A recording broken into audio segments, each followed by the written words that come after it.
You're about to see the 9 best horror performances of all time. And as a professional actor myself, I'm breaking down the exact techniques that made them terrifying, including one performance so extreme it reportedly took the actress years to recover from it. I seem to be stricken by a disease with a purpose, wouldn't you say? In The Fly, Jeff Goldblum delivers a masterclass in physical instability. As he begins to transition into a fly after a failed science experiment, you see how his head never settles. Watch this constant jitter in his neck, making him feel like a restless fly, and this gets more hectic with his breath work. Insect politician. Purposely takes these pauses to quickly breathe, adding to that urgency. This is terrifying because it feels like his body is losing control, and by the end of the movie, all the control is gone. In 1974, Robert Blossom would disrupt the horror industry with his hand movements. Because he played a serial killer, every time he looked at a woman, how long do you plan to be? You would see his hands start to unravel. They would begin to rub in a perverse way. It felt disgusting because instantly we knew these movements were a reflection of his dirty thoughts. Thoughts that frequently came to life. Now let's bring up the terror.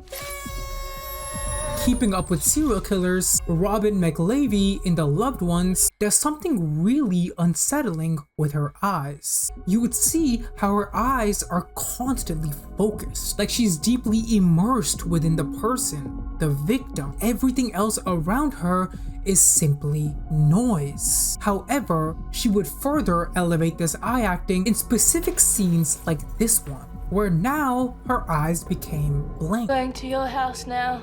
Threatening someone while looking like stab your mummy in the neck, just like you did to my daddy. Now it brings you from psychotic to looking soulless. Robin's ability to evolve her acting throughout the movie, and then I'm going to stab Holly in the heart, made it such an engaging watch. Now, what happens when a character truly believes their delusion?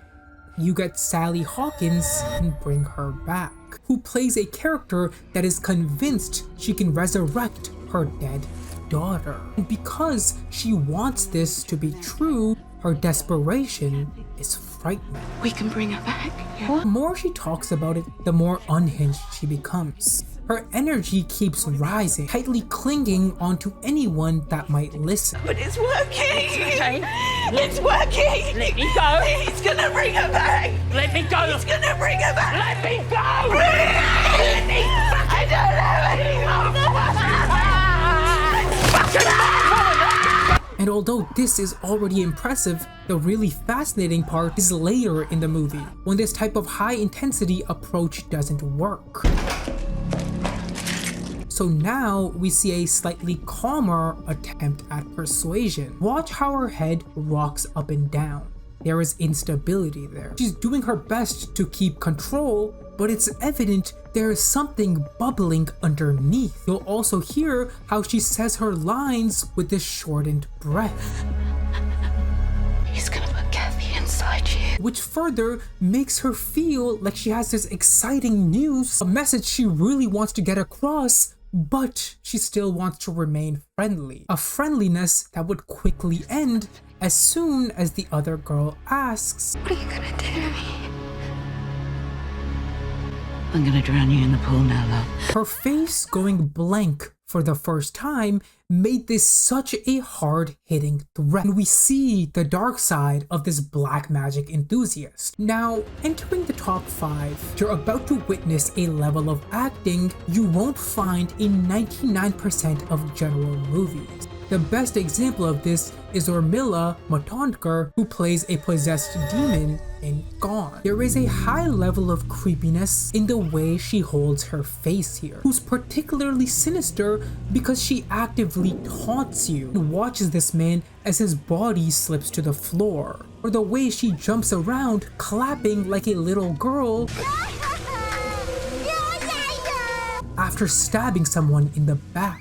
Her unique horror came from how childlike she behaved, which is a very disturbing type of acting for us because she's treating this real violence like something playful. She's minimizing it. But the absolute scariest scene of hers would arise at the end of the movie. Please skip this part if you easily get scared, because this is truly haunting.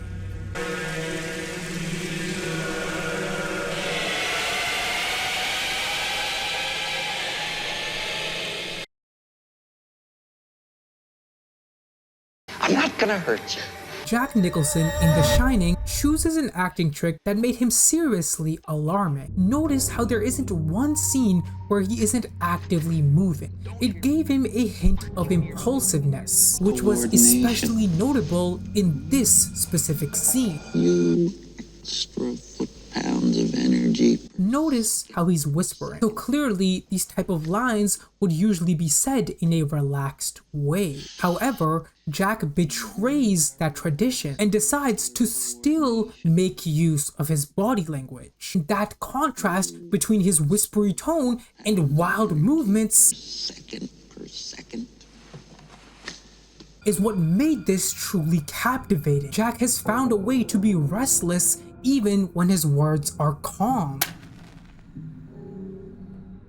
The third best horror performance is Toni Collette in Hereditary. Her emotions completely boil over, getting to the point where you can see her eyeballs wanting to escape her face. Because nobody admits anything they've done! And as the resentment builds because her family Baby, please, continues to reject her, she becomes even more eager to have anyone that will listen to her. She's trying to explain why they're getting haunted, but you notice she can't even form a full sentence. Now listen to me, listen to me. It is such a fantastic acting choice Oh, you are the love of my life. because it shows how her emotions are literally interrupting her. This is a level of vulnerability that we just don't see much. It forces you to instantly sympathize with her. But the next two performances are nothing to sympathize with. They are the most evil acted roles in this entire video. Starting off with Bill Skarsgård as Pennywise, someone who controls the scene in a really unsettling way. When Pennywise gets grabbed, Don't abandon me! his reaction is petrifying. You might think it's the slow head turn that provoked you, but in reality, it's the eyes. Notice how they very carefully glance back at you. It's the calculated way they move back at you. That's the haunting part. Slow tracking makes the eye contact feel intense. They are so zoned in on you, you almost feel threatened. And it's infinitely scarier than any of his more chaotic scenes. And speaking of chaotic scenes, let's talk about Isabella Adjani in the 1981 movie Possession. By far the most extreme performance of a possessed human. Whether it's her head constantly jittering left and right, up and down, there is a restlessness to it that makes her feel inhuman. Exactly how she behaves in this tunnel scene, an uncut 3-minute-long segment where Isabella transforms into an unrestrained being. The longer it continues, the more her sanity slips. She eventually bumps into the walls.